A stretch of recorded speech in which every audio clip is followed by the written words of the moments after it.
Hi friends, అందరికీ నమస్కారం. Welcome to my channel. మన జీవిత ప్రయాణం సాఫీగా ముందుకు సాగాలంటే మనం కొన్ని నియమాలు లేదా నిబంధనలు ఖచ్చితంగా పాటించాల్సి ఉంటుంది. మనం అలా పాటించవలసిన కొన్ని నియమాలను గురించి ఇప్పుడు ఇక్కడ తెలుసుకుందాం. అవి ఏంటి అంటే, అందులో మొదటిది, ముందుగా నువ్వు నీ అహంకారాన్ని చంపేయి. ఎందుకంటే నీ అహంకారం అనేది నీ బంధాలను దూరం చేస్తుంది, నీ ఎదుగుదలను నిలిపివేస్తుంది. కాబట్టి అహంకారం అనేది లేకుండా ఉండు.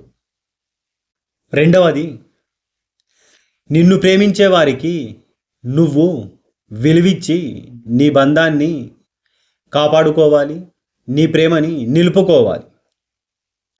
ఇక మూడవది, చిన్న చిరునవ్వుతో ప్రపంచాన్ని జయించవచ్చు అంటారు.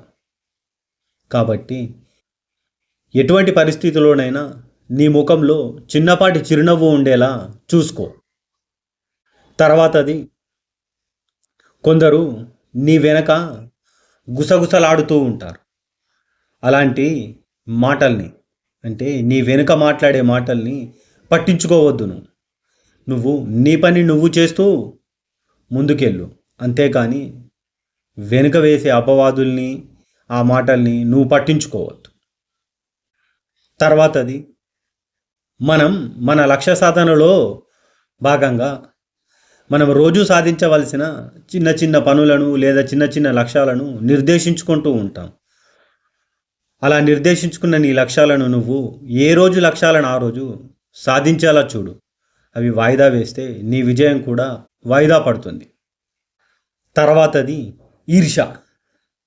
నువ్వు నీ పక్కవాడో నీ ఎదుటివాడో నీకంటే ముందు వెళ్తుంటే, నీకంటే ముందు విజయం సాధిస్తే వాళ్ళని చూసి ఎప్పుడు నువ్వు ఈర్ష్య చెందొద్దు. నీ వెనుకవాన్ని, నీ పక్కవాన్ని, నిన్ను నీవు, అందరిని నువ్వు సమానంగా చూడాలి. తర్వాతది, నిరంతర విద్యార్థే నిజ జీవిత విజేత అని ఇది పెద్దలు చెప్పిన మాట. కాబట్టి నువ్వు రోజు బుక్స్ చదువుతూనో, నీకు తెలియని అంశం గురించి తెలుసుకుంటూనో ఎంతో కొంత జ్ఞానాన్ని ప్రతిరోజు సంపాదించు. ఆ తర్వాతది ఆత్మవిశ్వాసం. పరిస్థితులు ఎలా ఉన్నా నువ్వు నీ ఆత్మవిశ్వాసాన్ని కోల్పోవద్దు. జీవితంలో ఎంతటి ప్రతిబంధకాలు ఎదురైనా మన ఆత్మవిశ్వాసం మనం కోల్పోకుండా ఉంటే మనం అనుకున్నది సాధించగలం. కాబట్టి ఇప్పుడు నేను ఇక్కడ చెప్పిన ఈ టిప్స్ మీరు పాటిస్తే మీ జీవిత ప్రయాణం సాఫీగా ముందుకు సాగుతుంది.